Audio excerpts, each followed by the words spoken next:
Ladies and gentlemen, it is 8 p.m. on our studio clock and it's news hour on your TV, STV. Making news tonight, October 5, 2023. Teachers worldwide celebrate all over the world Teachers' Day. And in Cameroon, this edition is celebrated in a context of demonstrations and threats of a total strike action by teachers who decry for better conditions. Also in this edition of this newscast, we shall be having as guest Etienne Tassé, the coordinator of JAD Cameroon, the Association of Journalists, which recently organized a competition baptized Top 3 Media's organ, of which Your TV Spectrum Television emerged second.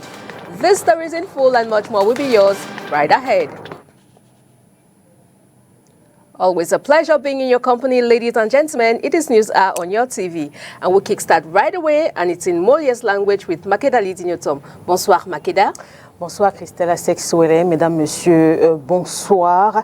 C'est sous fond de grève que se célèbre ce 5 octobre la journée mondiale des enseignants au Cameroun. À Yaoundé, c'est un palais des sports quasiment vide qui accueille les différentes activités organisées par le gouvernement. Et vous nous dites, Inès Choutmoun-Pangan, que l'ombre des enseignants en grève plane sur le palais puisque les seigneurs de la craie brillent par leur absence. Reportage. Des enseignants au centre des revendications portées par plusieurs syndicats, plane au Palais des Sports à Yaoundé, site choisi pour la célébration de la 29e édition de la Journée mondiale des enseignants. Les appels à ne pas festoyer lancés par les mouvements syndicaux semblent avoir été entendus par les seigneurs de la craie. Comme avant, on nous manquait vraiment les choses dans l'air.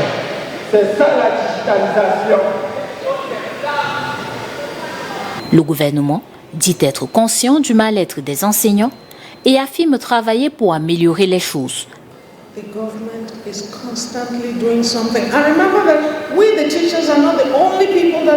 Le gouvernement fait constamment quelque chose. Rappelons-nous que le gouvernement ne doit pas seulement s'occuper des enseignants, nous ne devons pas l'oublier. Le gouvernement s'occupe de plusieurs personnes, mais nous devons continuer à défendre notre cas. Et je serai toujours avec les enseignants pour vous supporter parce qu'il y a des éléments qui doivent être améliorés.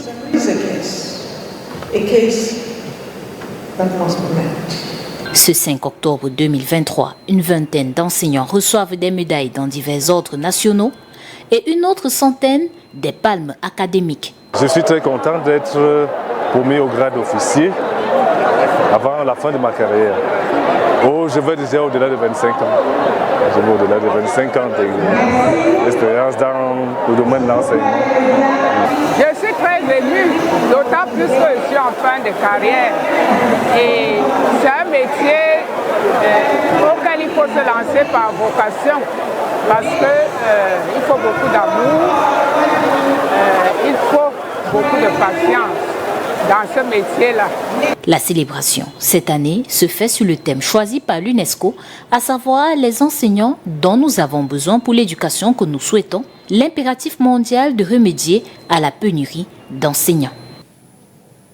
And still in line with the celebrations in Yaoundé, the Minister of Secondary Education, Professor Pauline Nalova-Lyunga, has said that improving the conditions of teachers is priority for the government, but however, the teachers must exercise some patience. Let's hear more from her from this interview. We are here thanking the government for fulfilling that promise that he gave us. We don't have empty promises. And so when we want to strike, let us remember that we are trying to make the head of state one who listens to us to listen more. I'm not going to give you these figures again because I think you have them. I read them when we had the press conference. I'm not going to read them again today. You can have them. But the truth is that so much money has been paid out. Try to use your conscience as teachers to remember that it is the whole all of Cameroon that matters and not just us. All the things that the people have done, the things that finance is doing, all of that we have to remember. But as I say, we have to push for more. We should not lose sight of the fact that rights and duties are interrelated.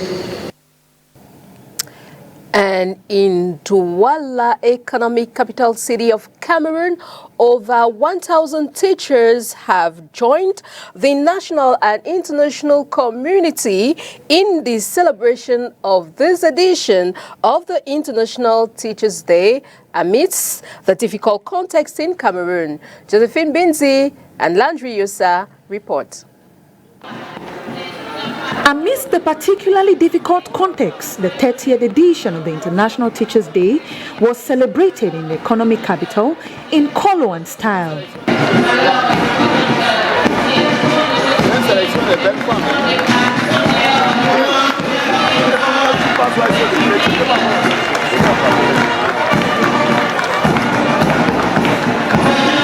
From the basic education to the higher institutions, over 1,000 government and private school teachers marched past the Beseke grandstand in spite calls by teachers' trade unions to boycott these celebrations.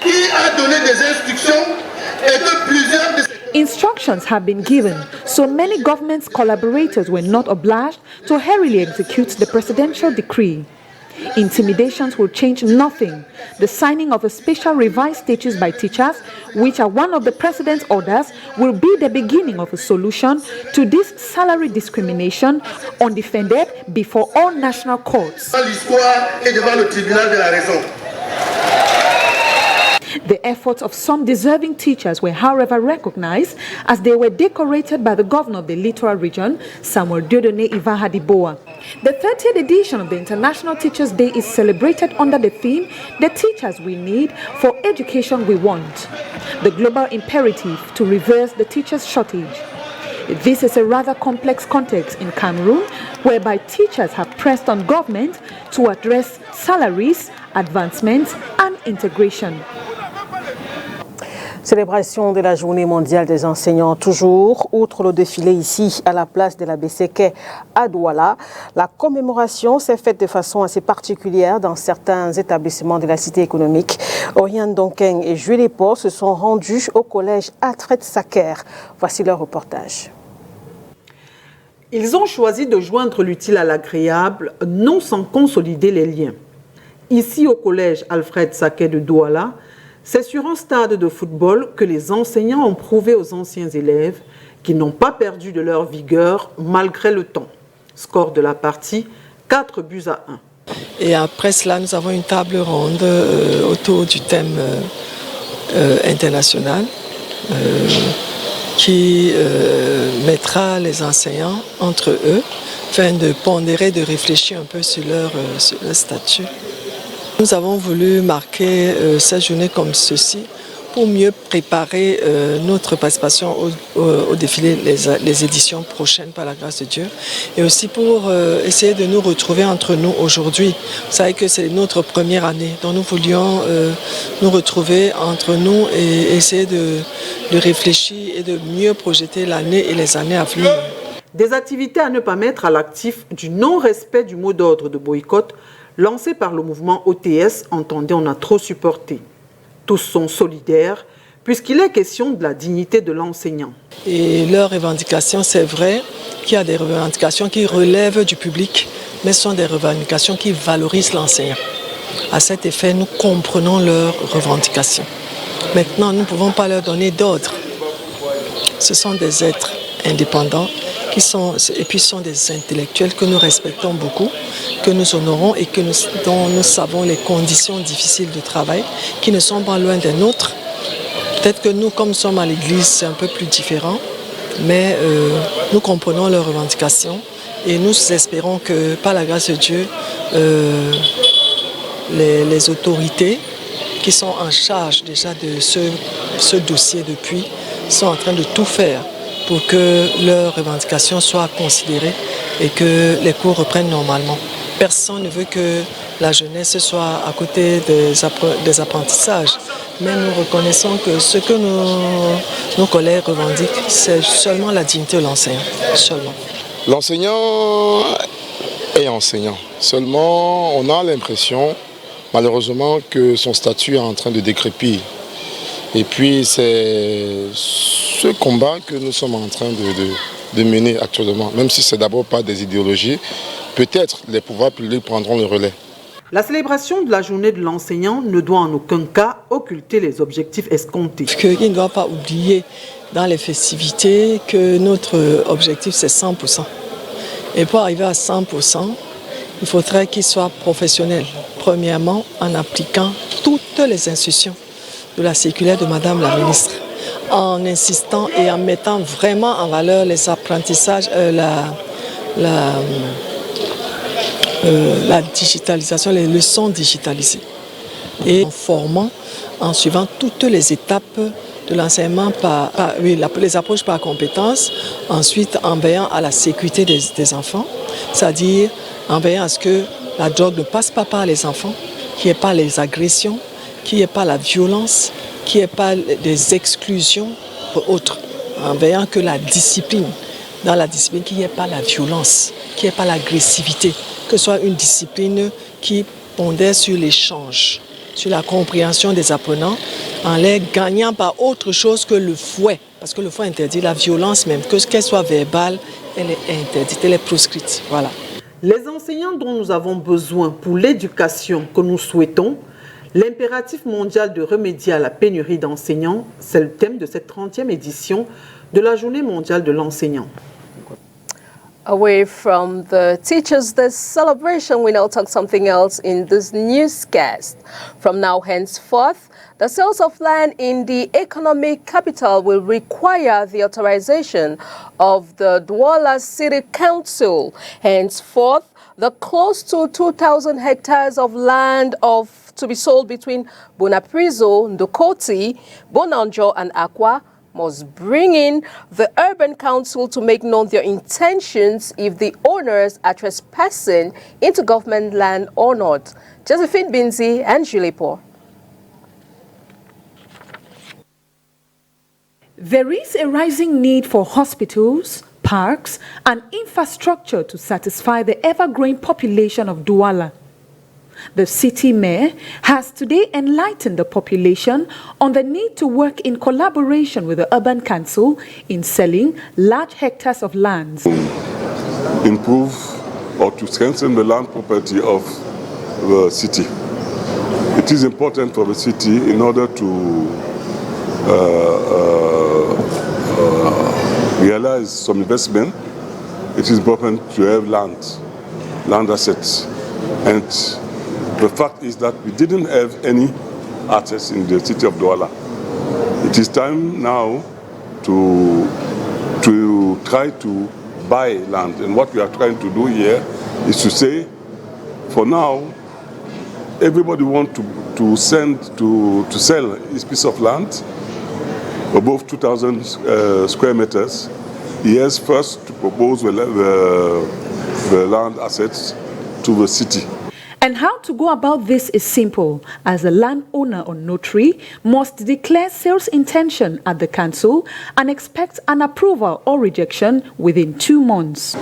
And if we need this land, this asset, we will try to negotiate with the owner in order to find a price and to buy the land. The Urban and Rural Development Company Mission, the Douala Development Company, and the Cameroon Real Estate Companies in their French acronyms MITU, SAD and SIC are excluded from this preemption notice.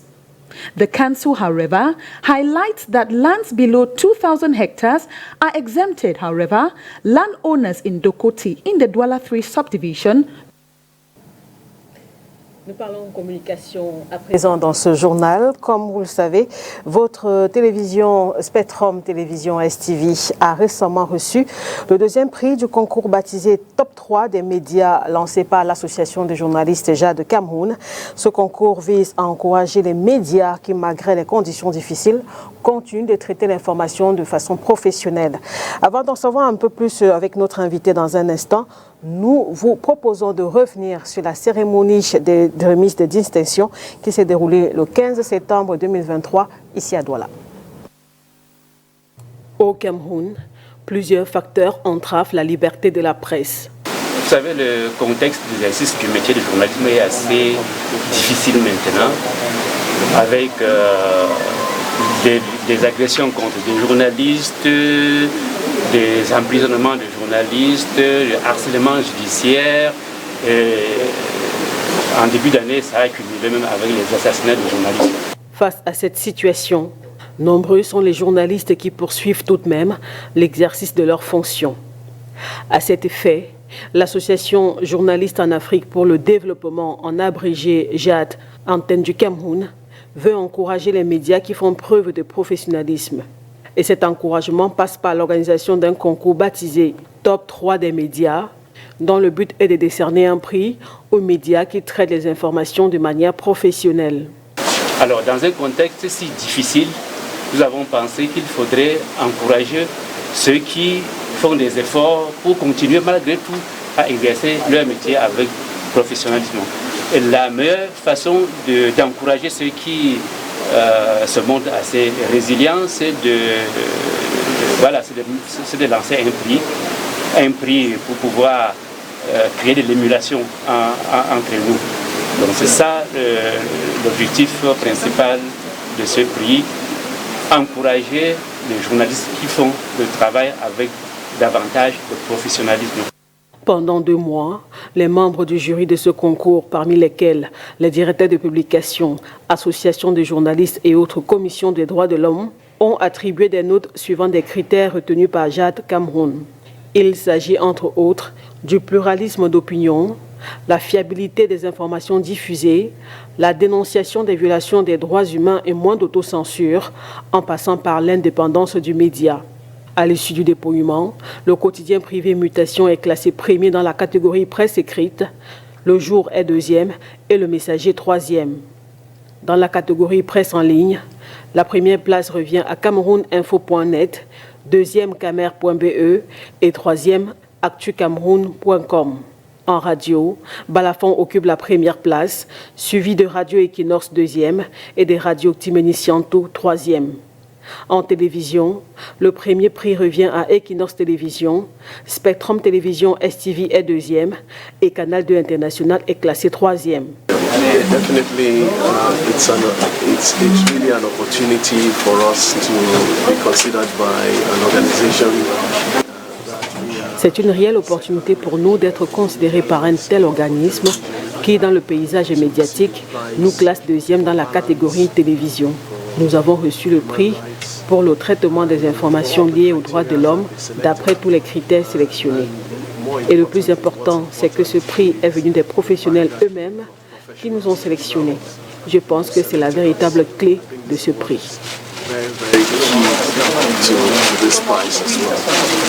Le groupe Canal 2 International, par ma voix, représentant la direction générale, est très ému de recevoir en ce jour, par les mains de Jade, ce prix de la télévision qui récompense les professionnels de médias qui travaillent et œuvrent pour la promotion de la liberté de la presse.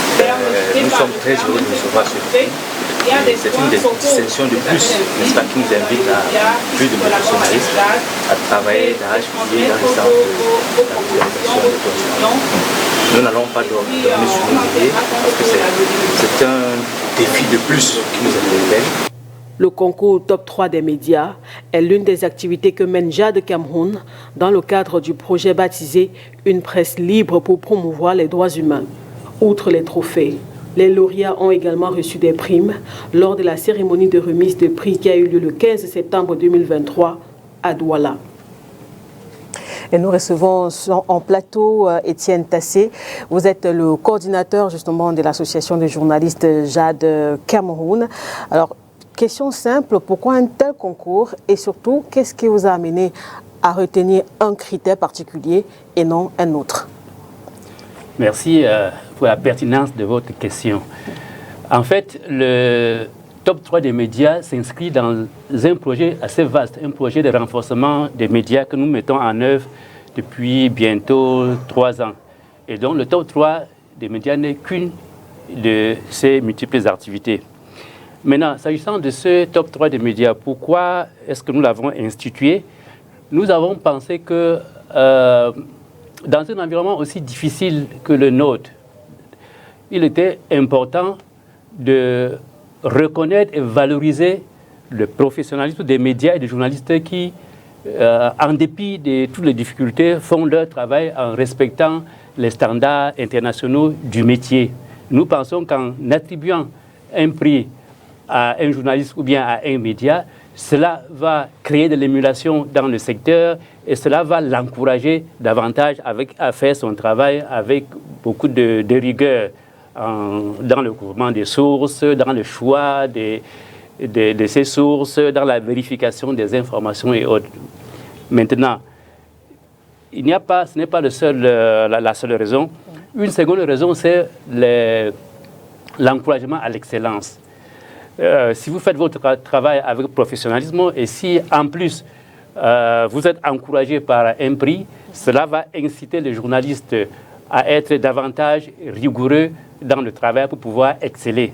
Et dernière raison, cette activité est pour nous une façon de promouvoir la liberté de la presse, et puisque nous pensons que cette activité va sensibiliser et le public et les pouvoirs publics sur l'importance de la liberté de la presse et du droit à l'information. Voilà les raisons pour lesquelles nous avons institué ce prix. D'accord. Quels ont été peut-être dans le choix du profil des membres du jury, et quels étaient peut-être les critères et comment s'est déroulée la méthodologie du travail quand on sait quand même que c'est plusieurs médias que vous avez primés?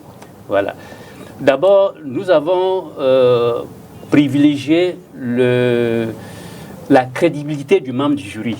Dans le choix, nous avons privilégié la crédibilité, l'expérience dans le métier et puis la reconnaissance des pairs. Donc, et suivant ces critères, nous avons choisi à peu près 15 membres du jury. Sur les 15, il y a il y en a 11 qui ont effectivement remis toutes les notes parce que chaque membre de jury devait attribuer ses notes à part. Maintenant, quand on a eu les 11 membres du jury, on a défini les critères sur lesquels ils devaient noter les médias. Le premier critère, c'est le professionnalisme. Est-ce que le média respecte généralement les standards du métier? Donc c'est par rapport à ça qu'ils devaient d'abord choisir 5 médias. Sur les 5 médias, il fallait attribuer maintenant une note suivant 4 critères. Les critères étaient d'abord le pluralisme d'opinion. Est-ce que le média reflète dans ses colonnes ou sur ses antennes la diversité des courants politiques qu'il y a sur la scène nationale? Deuxième critère, la fiabilité des informations. Est-ce que les informations que le média publie sont généralement vérifiées ou pas? Il y avait un troisième critère, c'est la dénonciation des violations des droits humains. Est-ce que le média s'y intéresse ou bien est-ce que le média a l'habitude de censurer toutes les informations qui concernent les violations des droits humains? Et dernier critère, c'est l'indépendance éditoriale. Est-ce que le média n'intervient, est-ce que le contenu des médias n'est pas influencé par les interventions extérieures des hommes politiques? Donc il faut avouer que pour un média dont la ligne éditoriale est généralement influencée par les hommes politiques, la note est évidemment la plus faible. Voilà les critères. Maintenant, suivant ces critères-là, chaque membre du jury devait attribuer les notes de 1 à 100, suivant la catégorie, c'est-à-dire presse écrite, radio, télé ou presse en ligne.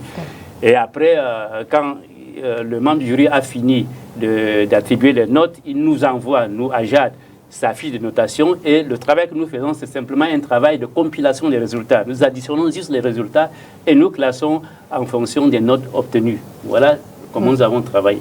Et au lendemain justement des résultats de ce concours, avez-vous déjà des retours? Bien entendu, nous avons eu des retours, nous avons eu beaucoup de professionnels qui nous ont appelés pour féliciter l'initiative, pour se réjouir de ce que nous ayons initié ce prix et pour nous encourager à aller de l'avant. Il y a même un tout jeune média qui a été agréablement surpris de voir que son rang était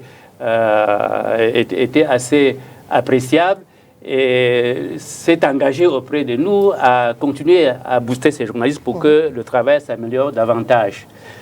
Bien entendu, dans ces conditions, il y a toujours des déçus. Il y a certains qui ont été mal classés, qui ont quand même montré leur déception. Là, on le comprend. Et nous sommes le 5 octobre et on célèbre la journée mondiale des enseignants, comme vous avez pu le voir dans nos différents reportages. Est-ce que c'est un sujet qui intéresse Jade Cameroun, par exemple? Oui, bien entendu. Bien entendu. Vous savez, les enseignants réclament quoi? Ils réclament les meilleures conditions de vie, les meilleures conditions salariales d'abord, les meilleures conditions de travail. Et ça, il s'agit du droit à des meilleures conditions de travail, le droit même à une vie décente. C'est des droits, n'est-ce pas, qui sont inscrits dans les textes internationaux que le Cameroun a ratifiés. Et donc, c'est des questions de droits de l'homme. Et au-delà, les enseignants sont là pour éduquer. Et le droit à l'éducation est également un droit fondamental de l'homme. Donc c'est pour ça que nous encourageons les médias à s'intéresser davantage sur ces questions de l'enseignement, de l'éducation, du traitement des enseignants, pour pouvoir, n'est-ce pas, alerter l'opinion nationale, alerter les autorités afin qu'ils puissent s'y pencher. Et après ce concours, Etienne Tassé, quels sont peut-être des projets déjà de Cameroun à court, moyen et long terme? Oui, merci. À très court terme, nous continuons le projet de renforcement des médias par notamment des formations sur les questions du traitement des droits humains dans nos médias, par le suivi, l'accompagnement professionnel des journalistes et même le soutien financier pour qu'ils puissent produire des papiers de très bonne qualité. Et à moyen et long terme, nous allons continuer, n'est-ce pas, à organiser des formations spécifiques, des formations sur des thèmes spécifiques portant sur les droits humains. Je pense, je crois, l'année prochaine à tout ce qui tourne autour du processus électoral pour préparer 2025. Vous savez, dès l'année prochaine, certainement, on va enclencher la dernière ligne droite. Il y aura, n'est-ce pas, la dernière vague d'inscription sur la liste électorale.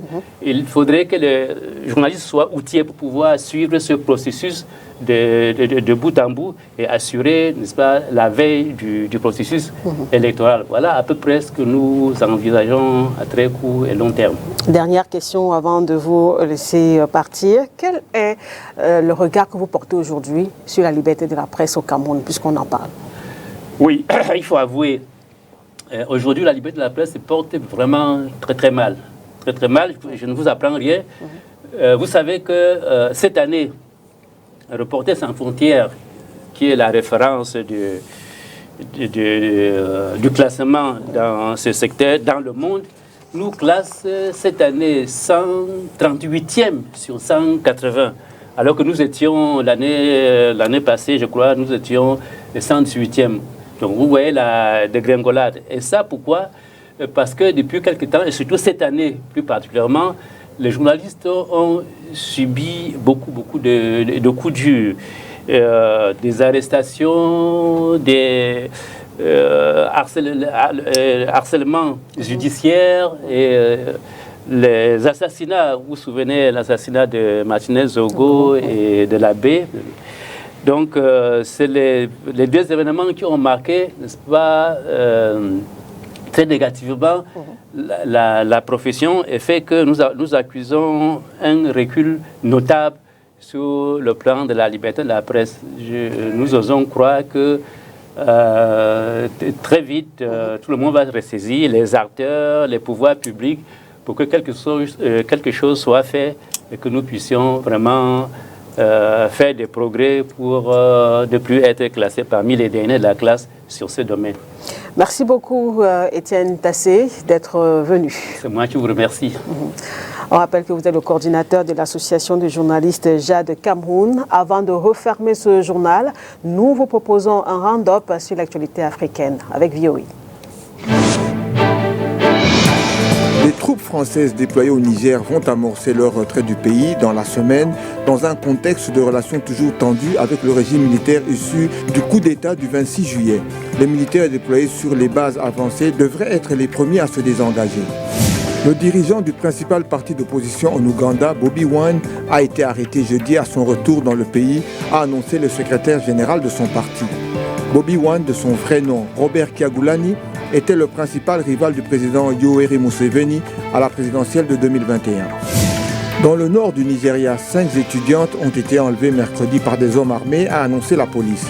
Cela intervient moins de 2 semaines après l'enlèvement d'une trentaine de personnes dans l'état voisin de Zamfara, dont au moins 24 étudiantes à proximité d'une autre université. La croissance économique de l'Afrique subsaharienne devrait ralentir cette année, entraînée par l'Afrique du Sud, le Nigeria, le Soudan et l'Angola, a déclaré la Banque mondiale mercredi. La croissance régionale est prévue à 2,5% en 2023 contre 3,6% l'année dernière, a indiqué la banque dans un rapport.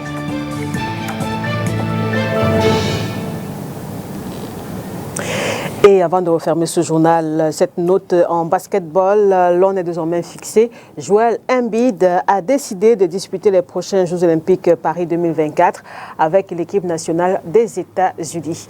C'est avec cette information que nous refermons ce journal bilingue édition de ce 5 octobre. Mesdames, Messieurs, merci de votre attention. Au revoir, Christelle Asek. Good night, Makeda Litiniutom. Good night, televiewers. See you tomorrow for fresh news on your TV, STV. Bye-bye.